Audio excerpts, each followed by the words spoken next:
দীপ্ত সংবাদে আপনাদের সাথে আছি আমি ইয়াসমিন সুমনা। শুরুতেই সংবাদ শিরোনাম। রাজধানী সহ সারা দেশের ফিলিং স্টেশনে মিলছে না জ্বালানি, তেল না পেয়ে ফিরে যাচ্ছেন গ্রাহকরা। বাংলাদেশের 6টি জাহাজকে হরমুজ প্রণালী পার হওয়ার অনুমতি দিয়েছে ইরান, ব্রিফিংয়ে রাষ্ট্রদূত। দেশের বিভিন্ন জেলায় হামে আক্রান্ত রোগী দিন দিন বেড়েই চলেছে, এদের মধ্যে শিশুর সংখ্যা বেশি।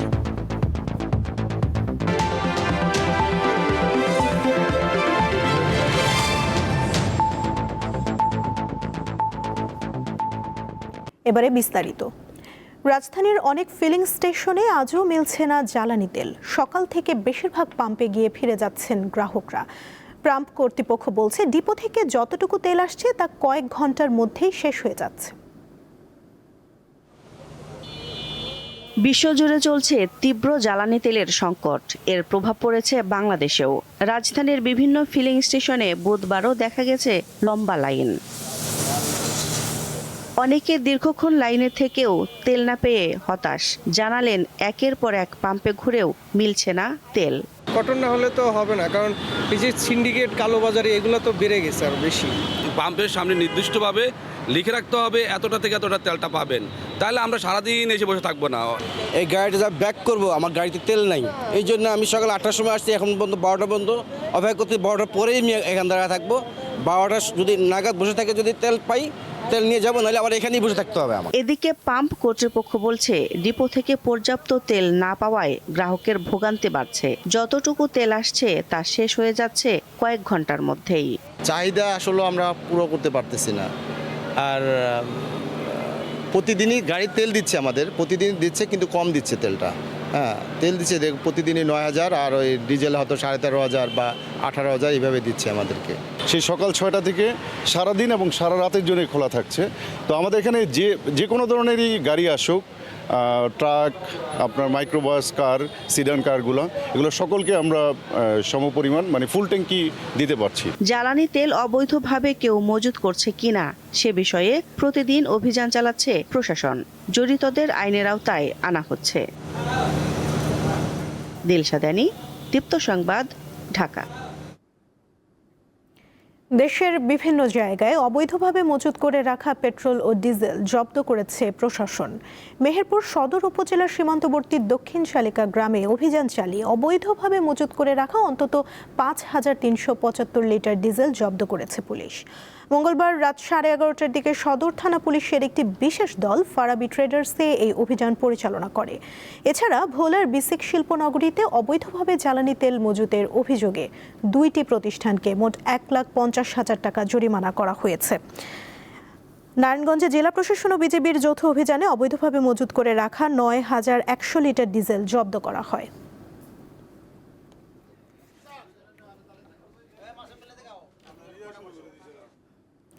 এই মুহূর্তে গাজীপুর থেকে জ্বালানি তেল সংকটের খবর জানাতে যুক্ত আছেন আমাদের সহকর্মী জাহাঙ্গীর আলম। কথা বলবো তার সঙ্গে। জাহাঙ্গীর, গাজীপুরের পাম্পগুলোতে তেলের সরবরাহ কেমন দেখছেন, আর চাহিদা মতো তেল সরবরাহ করতে না পারার বিষয়ে কর্তৃপক্ষ কি বলছে, জানাবেন আমাদের।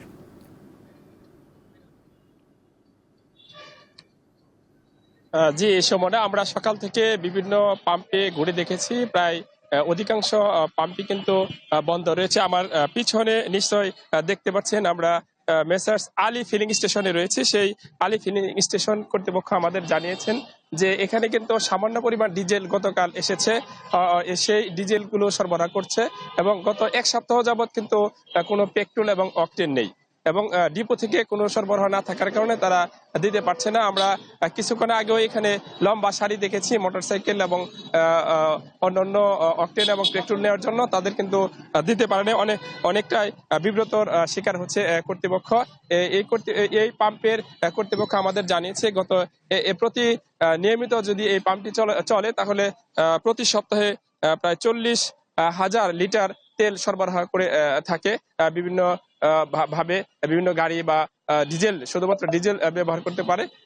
এই গত এক সপ্তাহে এই পাম্পে ডিপো থেকে সরবরাহ করা হয়েছে মাত্র 18,000 লিটার, এবং এর বাইরে অর্থাৎ প্রায় অর্ধেকেরও কম তেল সরবরাহ করা হয়েছে, যার কারণে কিন্তু এরকম আমরা আরো কয়েকটি পাম্পে যোগাযোগ করেছি, তারাও কিন্তু আমাদের জানিয়েছেন যে একই অবস্থা। এবং লম্বা সারিতে আমরা কিছুক্ষণ আগে পাশের আরেকটি পাম্পে গিয়েছিলাম, সেখানে কিন্তু লম্বা মোটরসাইকেল এর সারি রয়েছে, সেখানে শুধুমাত্র পেট্রোল 4500 লিটার পেট্রোল এসেছে।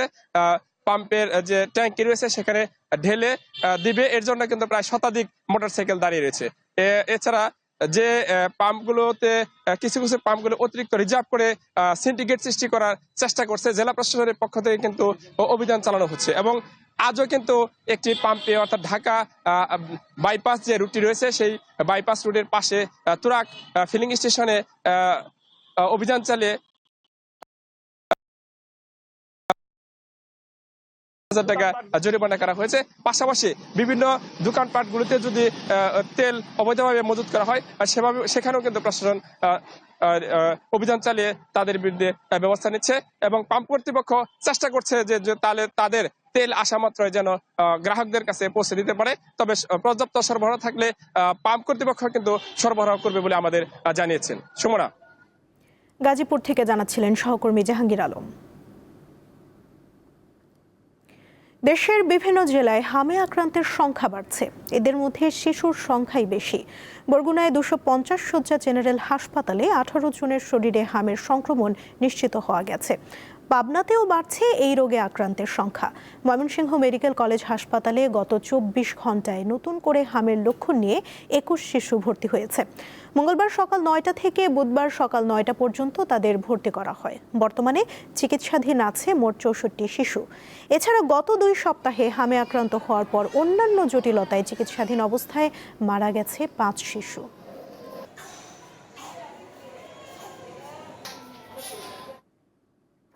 হাম আক্রান্ত বিষয়ে আরও খবর জানাতে রাজশাহী থেকে যুক্ত আছেন সহকর্মী ইউসুফ আদনান।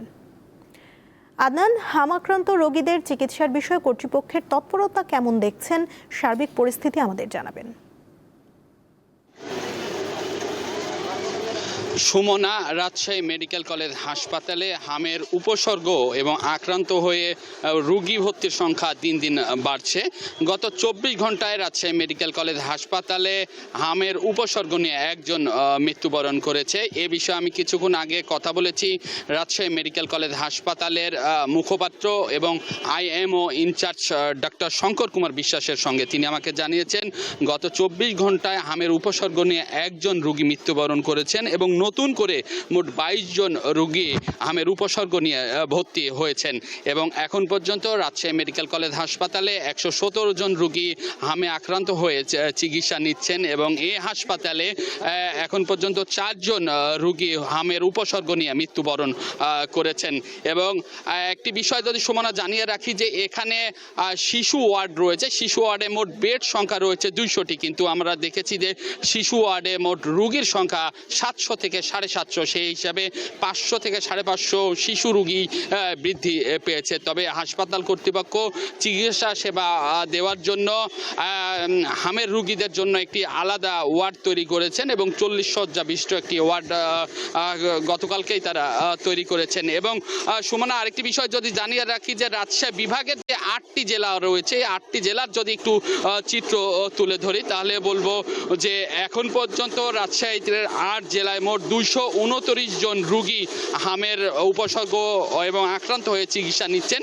এর মধ্যে 137 জন রোগী পজিটিভ রয়েছেন এবং এর মধ্যে এই রাজশাহী 8 জেলায় মোট 11 জন হাম আক্রান্ত রোগীর মৃত্যুবরণ করেছেন। এর মধ্যে চাঁপাইনবাবগঞ্জে 5 জন, রাজশাহীতে 2 জন, পাবনায় 2 জন, নওগাঁয় 1 জন এবং সিরাজগঞ্জে 1 জন রোগী রয়েছেন।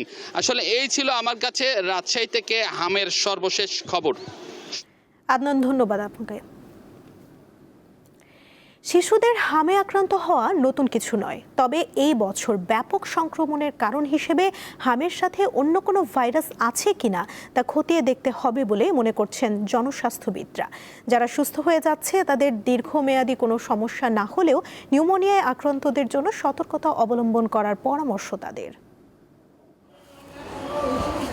হামে আক্রান্ত হয়ে যেসব শিশু মারা গেছে তাদের প্রায় সকলের বয়স 9 মাসের কম, অর্থাৎ তারা টিকার আওতায় আসেনি। এছাড়া অন্য জটিল রোগও ছিল। চিকিৎসকরা জানান, মায়ের কাছ থেকে পাওয়া পুষ্টির কারণে 9 মাস পর্যন্ত শিশু সুরক্ষিত থাকে। এজন্যই সম্প্রসারিত টিকাদান কর্মসূচির আওতায় হামের এমআর টিকা 9 মাস থেকে দেওয়ার সিদ্ধান্ত হয়। 9 মাস পর্যন্ত শিশুদের শরীরে একটা হামের প্রতিরোধ মায়ের শরীর থেকে আসে এবং সেখানে একটা অ্যান্টিবডি থাকে, যার জন্যে হামের যে ভাইরাসটা এটা শরীরে ঢুকে কোনো রোগের সৃষ্টি করে না। এই হিসাবেই কিন্তু হামের টিকাটা 9 মাসে দেওয়ার কথা এবং এটা আমাদের ইপিআই প্রোগ্রামে 9 মাসে হামের টিকা দেওয়াটা আছে।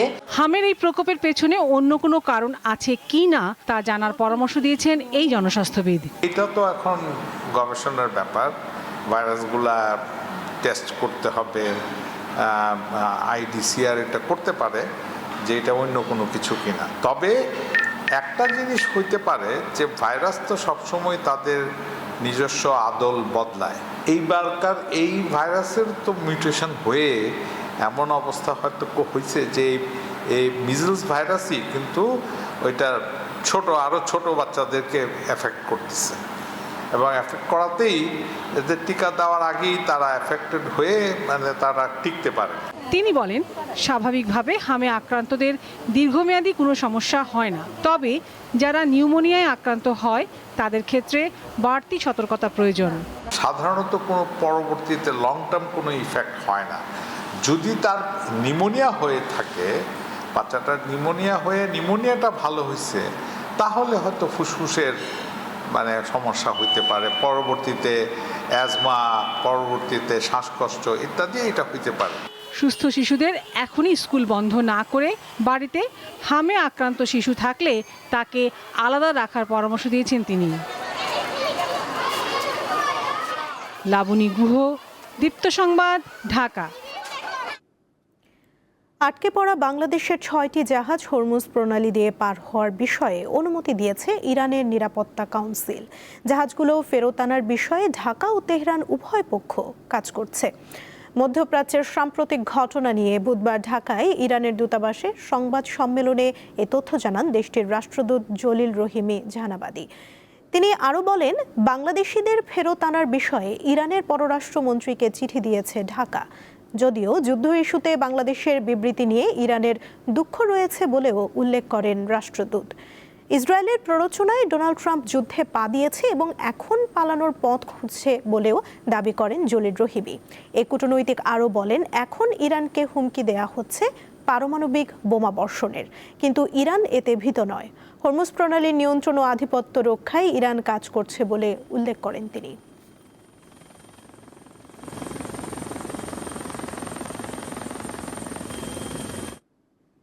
এবারে কেওয়াই স্টিল চট্টগ্রাম সংবাদ।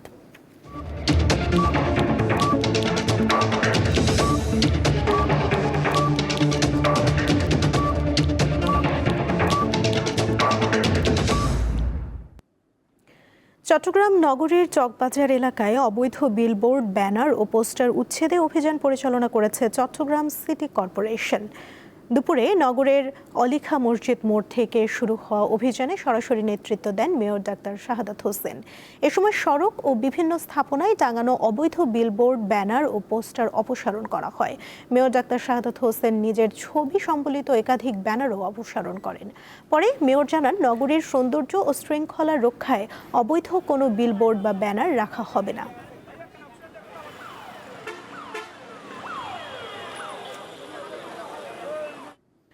কুমিল্লার দাউদকান্দি, নিমসার ও চান্দিনায় আলাদা সড়ক দুর্ঘটনায় অন্তত 5 জন নিহত হয়েছেন। নিহতরা হলেন দাউদকান্দি উপজেলার গৌরীপুর এলাকার আব্দুল বারেক, একই গ্রামের মোস্তফা, নোয়াখালীর বেগমগঞ্জ থানার লালপুর গ্রামের জহিরুল ইসলাম ও মেহেরপুর জেলার কেশবপুর গ্রামের সোহেল রানা। অপরজনের পরিচয় জানা যায়নি। ঢাকা চট্টগ্রাম মহাসড়কের বিভিন্ন স্থানে বুধবার সকালে এসব দুর্ঘটনা ঘটে।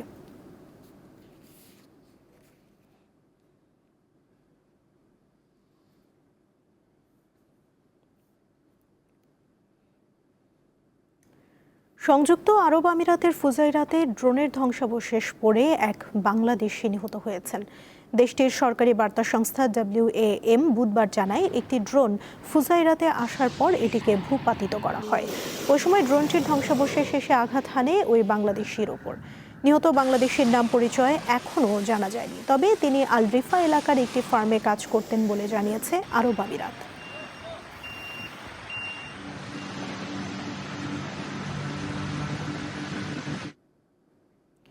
রাশিয়ার ক্রিমিয়ায় একটি সামরিক পরিবহন বিমান বিধ্বস্ত হয়ে কমপক্ষে 29 জন আরোহী নিহত হয়েছেন। স্থানীয় সময় বুধবার সকালে এই তথ্য জানায় দেশটির প্রতিরক্ষা মন্ত্রণালয়। কৃষ্ণ সাগরের কাছে ক্রিমিয়ায় একটি পাহাড়ের চূড়ার সাথে ধাক্কা লেগে বিমানটি বিধ্বস্ত হয়। মন্ত্রণালয় আরও জানিয়েছে, স্থানীয় সময় মঙ্গলবার সন্ধ্যায় বিমানটির সঙ্গে যোগাযোগ বিচ্ছিন্ন হয়ে যায়। প্রাথমিকভাবে কারিগরি ত্রুটির কারণে দুর্ঘটনাটি ঘটেছে বলে ধারণা করা হচ্ছে।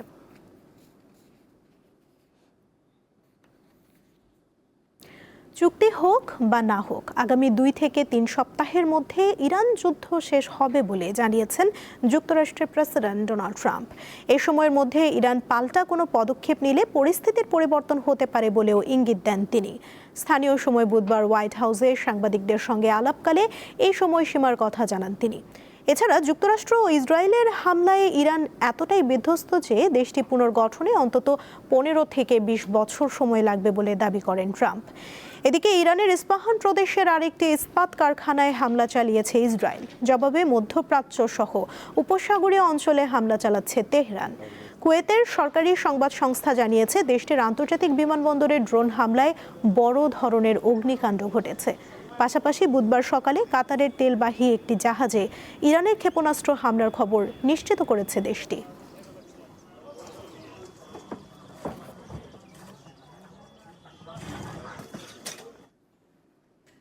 খেলার খবর। গত 16 বছর স্বৈরাচারী আওয়ামী লীগ সরকারের আমলে ক্রীড়া ক্ষেত্রে উন্নয়নের নামে মেগা দুর্নীতি হয়েছে বলে মন্তব্য করেছেন যুব ও ক্রীড়া প্রতিমন্ত্রী আমিনুল হক। বুধবার দুপুরে সিলেট জেলা স্টেডিয়াম পরিদর্শন শেষে সাংবাদিকদের প্রশ্নের জবাবে তিনি কথা বলেন। এছাড়া আগামী 30 এপ্রিল প্রধানমন্ত্রী সিলেটে নতুন কুড়ি স্পোর্টস এর উদ্বোধন করবেন বলেও জানান প্রতিমন্ত্রী। নতুন কুড়ি স্পোর্টস দেশের ক্রীড়াঙ্গনে নতুন জাগরণের সৃষ্টি করবে, আর এর মাধ্যমে তরুণ প্রজন্মের খেলোয়াড়রাও নতুনভাবে উজ্জীবিত হবে। যুব ও ক্রীড়া মন্ত্রণালয়ের পক্ষ থেকে নতুন কুড়ির মাধ্যমে জাতীয় পর্যায়ে উঠে আসা সকল খেলোয়াড়কে পর্যায়ক্রমে ক্রীড়া ভাতার আওতায় আনার পরিকল্পনার কথাও জানান প্রতিমন্ত্রী আমিনুল হক। তারা জোর করে ক্ষমতায় ছিল, তখন তারা শুধু উন্নয়নের নামে শুধু মেগা দুর্নীতি করেছে, যার কারণেই আজকে এই সিলেট জেলা স্টেডিয়ামে এসে যে অব্যবস্থাপনা দেখলাম এবং যেই জরাজীর্ণ অবস্থা দেখলাম সেটি খুবই দুঃখজনক। আগামী 30 এপ্রিল আমরা এই সিলেট জেলা স্টেডিয়াম দিয়ে আমাদের যে নির্বাচনী যে ইশতেহার, সেই ইশতেহার অনুযায়ী আমাদের নতুন করে স্পোর্টস এই কর্মসূচি ইনশাল্লাহ আমরা উদ্বোধন করবেন আমাদের মাননীয় প্রধানমন্ত্রী, এবং সেখানে আমাদের ফুটবল, ক্রিকেট সহ আমরা প্রথম পর্যায়ে 7টি ইভেন্টকে নিয়ে আমরা আমাদের নতুন করে স্পোর্টস শুরু করতে যাচ্ছি। এই ছিল এখনকার মতো। পরবর্তী সংবাদ সন্ধ্যা 6টা 40 দেখার আমন্ত্রণ রইল। এছাড়া আরও তথ্য পেতে যুক্ত থাকুন দীপ্ত ডিজিটাল প্ল্যাটফর্মের সাথে। ধন্যবাদ সবাইকে।